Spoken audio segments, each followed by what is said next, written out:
স্বাগত ৭১-এর খেলাযোগে আপনাদের সাথে আছি আমি ফাহিম রহমান। বাংলাদেশের মিডফিল্ড এখন সাউথ এশিয়ার সেরা। জাতীয় ফুটবল দলের হেড কোচ হাভিয়ার কাবরেরা নিজেই বলেছেন সেই কথা।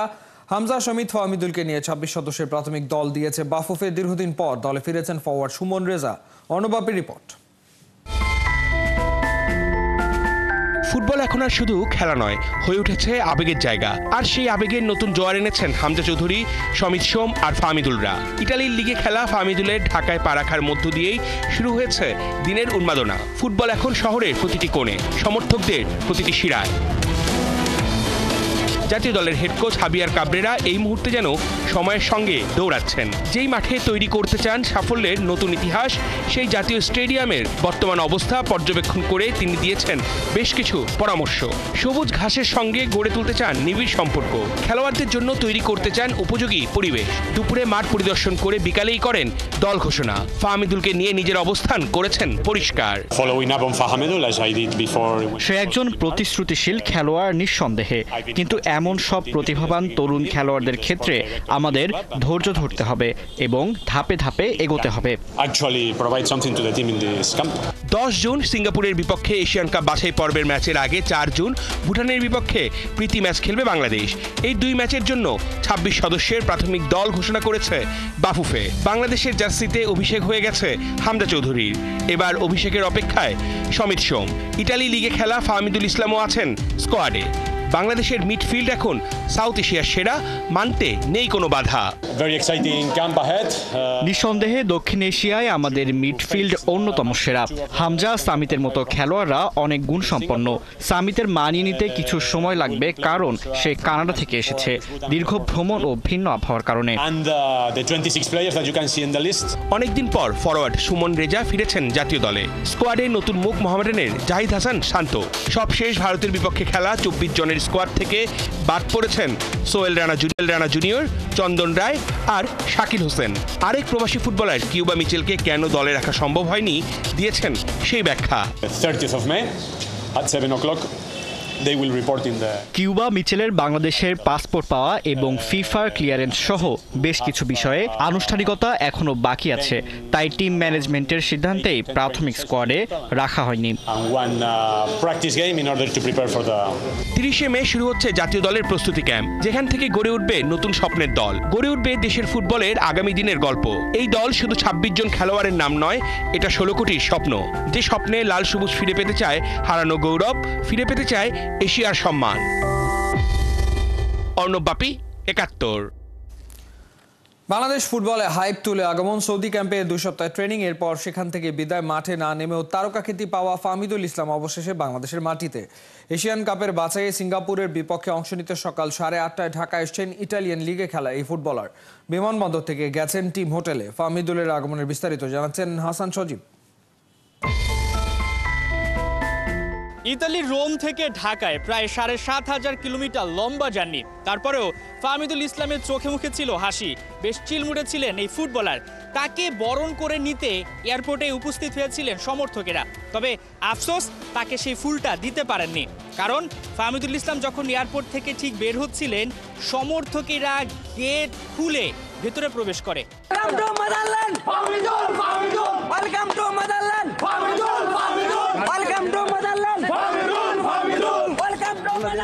ফাহমিদুল হয়তোবা বুঝতেই পারেননি যে আসলে বা ভাবেননি যে এমন একটা পরিবেশ তৈরি হবে। ফাহমিদুল ইসলাম যখন সৌদি আরবের তায়েফে কন্ডিশনিং ক্যাম্প করে ভারতের বিপক্ষে ম্যাচের আগে, এরপর তিনি দলের সঙ্গে বাংলাদেশে ফেরেননি, তিনি চলে গিয়েছিলেন ইতালি।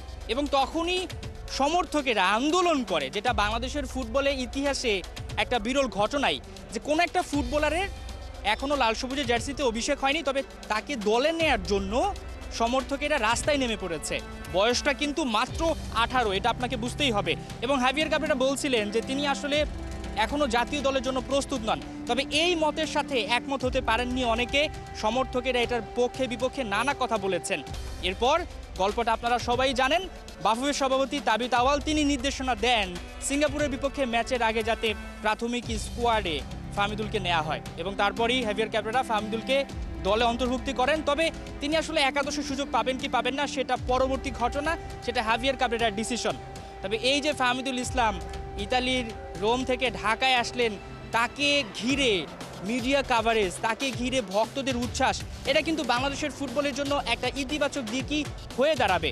ফাহমিদুল বারবার হাত জাগিয়েছেন এবং ভক্তদের প্রতি তিনি গতকালই জানিয়েছিলেন যে ভক্তদের প্রতি শুধুমাত্র ভালোবাসা এবং ধন্যবাদ। তিনি নিজেকে উজাড় করে দিতে চান। বয়সটা কম, ফাহমিদুল ইসলাম এবং যত প্রবাসী ফুটবলার রয়েছে, লোকাল ফুটবলার রয়েছে, তারা হয়তো ঠিক এই ছবিটার মতো যে ধুলোবালি জমে আছে, সিন্ডিকেট নামে যে ধুলোবালি জমে আছে, সেটা হয়তোবা তারা সবাই মুছে দিবেন। হাসান সজীব, ৭১, ঢাকা। দেশের গোলবারের অতন্দ্র প্রহরী তিনি পার্বত্য অঞ্চলের কঠিন বাস্তবতা তাকে করেছে প্রতিপক্ষের আক্রমণের মুখে নির্ভীক। মিতুল মারমার বিশ্বাস হামজা সমিতদের আগমন দেশের ফুটবলকে এগিয়ে নেবে বহুদূর। সঙ্গে ১০ জুন সিঙ্গাপুরকে বাংলা ছেলেরা দেবে কঠিন চ্যালেঞ্জ। বাংলাদেশ সিঙ্গাপুর ম্যাচকে সামনে রেখে খেলাযোগের বিশেষ আয়োজন। চতুর্থ পর্বে মিতুল মারমার ভাবনা শুনেছেন রায়ান আহমেদ।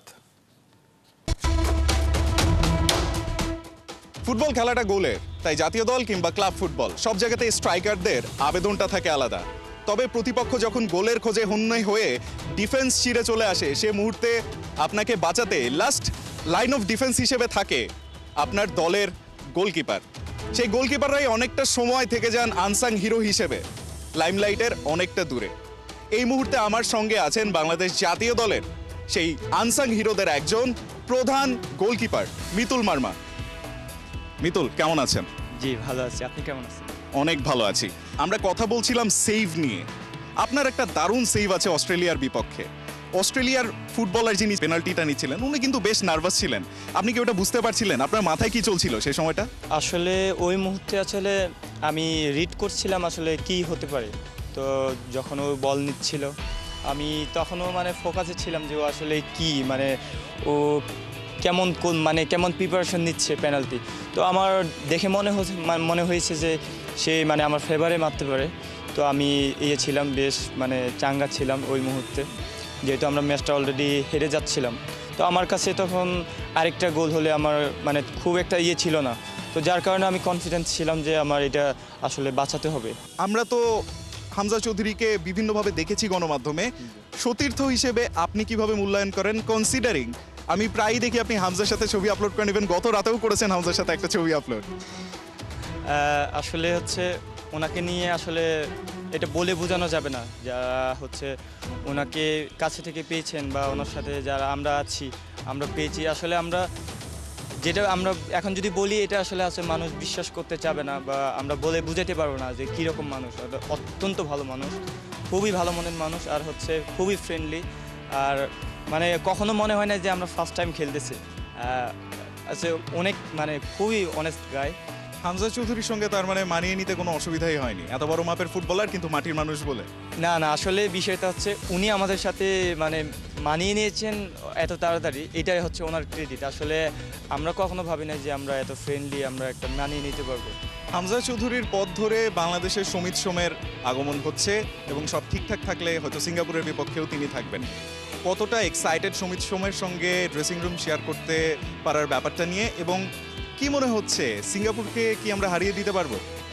জি, আসলে আমাদের যে আছে, আমাদের সবাই এখন বলতে গেলে আমরা সবাই মানে ইকুয়াল ধরতে পারেন। তো কোনো না কোনো জায়গায় ওনাদেরও কিন্তু হামজার ভাইয়ের মতো হচ্ছে প্লেয়ার আছেন সিঙ্গাপুর টিমে, রিসেন্টলি ওনারাও করছিলেন। তো খেলাতে অনেক একটা মানে উত্তেজনাপূর্বক একটা ম্যাচ হবে, যেহেতু আমাদের হোমে। তো সেহেতু অ্যাডভান্টেজটা অবশ্যই আমরা নেওয়ার চেষ্টা করব। আর বিষয়টা হচ্ছে সমিত ভাই অনেক কানাডিয়ান প্রিমিয়ার লিগের টপ লিগে খেলে। তো এটাও আমাদের পজিটিভ সাইন। এটা আসলে হামজা ভাই আসার কারণে হচ্ছে এটা হচ্ছে। দর্শক, এতক্ষণ কথা বলছিলাম বাংলাদেশ জাতীয় দলের প্রধান গোলকিপার মিতুল মারমার সঙ্গে। আমরা আশা রাখবো মিতুল মারমার মতো তরুণ ফুটবলাররা বাংলাদেশ ফুটবলকে এগিয়ে নিয়ে যাবে সামনের দিনগুলোতে। Mitul Marma, thank you so much for talking to us and thank you for your time. Rayan Ahmed, ৭১, Dhaka. মাঠে লড়েন, মাঠের বাইরেও হয়ে ওঠেন অনুপ্রেরণা। ফিনল্যান্ডের পরিপূর্ণতা থেকে বাংলার সীমাবদ্ধতায় খাপ খাওয়ানোটা তারিক কাজীর কাছে শুধুই দায়িত্ব। ওরা ফিরলে ফুটবলও ফেরে নিজের ছন্দে। তারিক কাজীর ভাবনা শুনেছেন অনবাপী।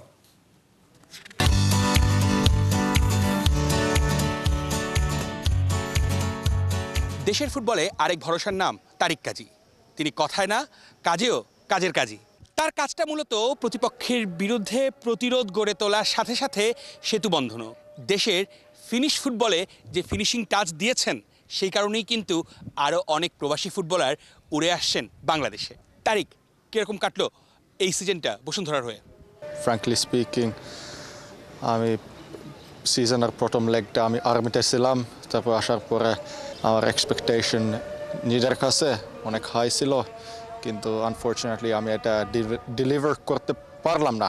কোনটা বেশি প্রেশারের মনে হয়, বসুন্ধরার হয়ে ক্লাবের হয়ে পার্টিসিপেট করা নাকি ন্যাশনাল টিমের হয়ে পার্টিসিপেট করা? দুইটার ডিফারেন্স, মানে ডিফারেন্ট প্রেশার আছে। যখন আমরা ন্যাশনাল টিমের সাথে খেলি আমরা দেশের জন্য খেলতেছি, আর যখন আমি বসুন্ধরার সাথে খেলতেছি আমি আমার চাকরির নিয়ে খেলতেছি। So it is different kind of pressure. যখন দেশের ফুটবলে আসলেন তখন আর এখন পার্থক্যটা কিরকম? অনেক ডিফারেন্স আছে। এখন দেখেন এই মাঠ আছে না, এই মাঠ কিন্তু ছিল না যখন আমি প্রথম আসলাম। আমি মনে করতেছি দেশের ফুটবল আস্তে আস্তে উড়ে যাচ্ছে, আর I hope this will continue like this. আপনার দেখানো পথেই কিন্তু অনেকেই আবার বাংলাদেশে আসছে।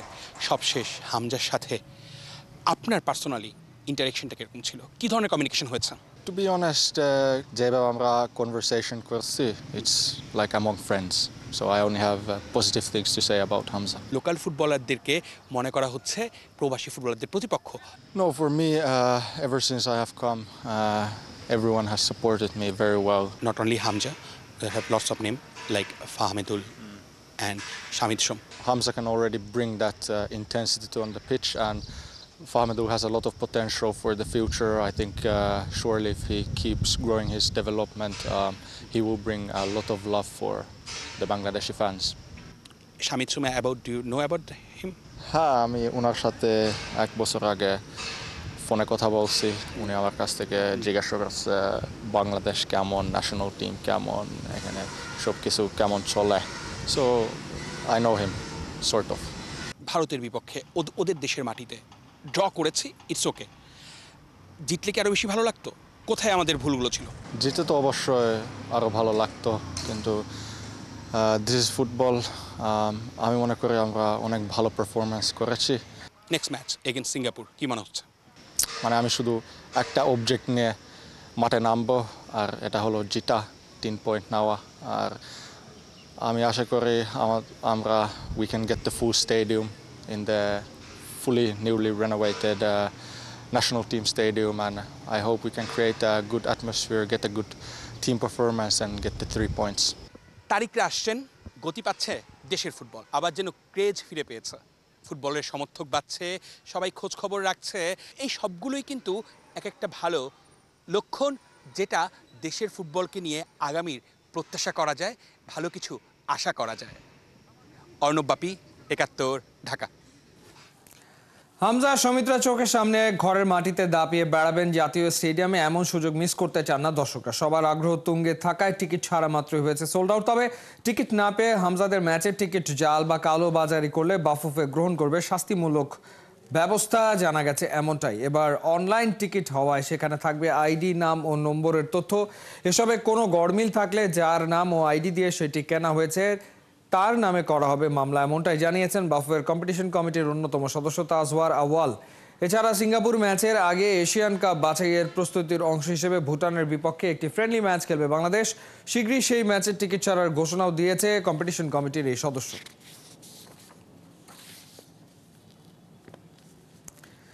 এলএস এখন এলএসএম। মেসি যোগ দিতেই বদলে গেল লুইস সুয়ারেজের প্রজেক্টের নাম। উরুগুয়ের ৪র্থ সারির দল দেপোর্তিভো এলএমএসে নাম লেখালেন এলএম10 ফুটবলার নয়, বন্ধু সুয়ারেজের সাথে থাকছেন ক্লাবটার মালিকানায়। কোহিনুর কণা রিপোর্ট। এ যেন ৮ পৌড়ে বন্ধুত্ব, ঝড়ঝাপটা, চানাহ্যাচড়া, তোলপাড়। দুজন একসাথে থাকলেই সব সয়ে যায়। দুজন মানুষ, তাদের একটা পৃথিবী। ঠিক যেমন লুইস সুয়ারেজ আর লিওনেল মেসি। বার্সেলোনার সেই সোনালি দিন থেকে শুরু করে আজ পর্যন্ত জীবনে যেমন এসেছে মনে রাখার মতো মুহূর্ত, তেমনি কেটেছে দুঃস্বপ্নের সব রাত। তবুও একটুখানি চিড় ধরেনি দুজনের এই সম্পর্কে। বার্সা অধ্যায় শেষ করে মেসির সাথে সুয়ারেজও পাড়ি দিয়েছেন মায়ামিতে। সুখেই আছেন, উপভোগ করছেন ক্যারিয়ারের এই সময়টা। এবারে নতুন চ্যাপ্টার খুলে বসেছেন মেসি আর সুয়ারেজ। উরুগুয়ান সুপারস্টারের দলে যোগ দিয়েছেন আর্জেন্টাইন সুপার হিরো। 2018 সালে সুয়ারেজ প্রতিষ্ঠিত করেন তার ড্রিম প্রজেক্ট দেপোর্তিভো এলএস। এই ক্লাবের মূল লক্ষ্য লোকাল ট্যালেন্টদের খুঁজে বের করে ক্যারিয়ার গড়তে তাদের সুযোগ করে দেয়া। ক্লাবটিকে রিব্র্যান্ডিং করতে লিওকে প্রজেক্টের সাথে যুক্ত করার অফার দেন সুয়ারেজ। মেসিও রাজি হয়ে যান। ভিডিওতে এসে তারই আনুষ্ঠানিক ঘোষণা দিয়েছেন লুইস সুয়ারেজ। মেসির সম্মানে বদলে ফেলেছেন ক্লাবের নামটাও। দেপোর্তিভো এলএস এখন দেপোর্তিভো এলএসএম। এমন একটা কাজে তুমি আমাকে বেছে নিয়েছো, তাই আমি ভীষণ খুশি, একই সাথে গর্বিত। নিজের সর্বোচ্চটা দিয়ে তোমার পাশে থাকবো। এই ক্লাবে মেসির রোল কি হবে সেটা এখনো নিশ্চিত না হলেও ধারণা করা যাচ্ছে সুয়ারেজের পার্টনার হিসেবে দেখা যাবে এলএম10কে। মেসি যোগ দিতেই যেন আগুন লেগে গেছে সোশ্যাল মিডিয়ায়। যে ক্লাবের নামটাও অনেকে জানতো না, সেখানে কিনা 2 ঘন্টার মধ্যে ক্লাবটার অফিসিয়াল পেজে ফলোয়ার বেড়ে গেছে 40,000। একেই তো বলে মেসি ইফেক্ট।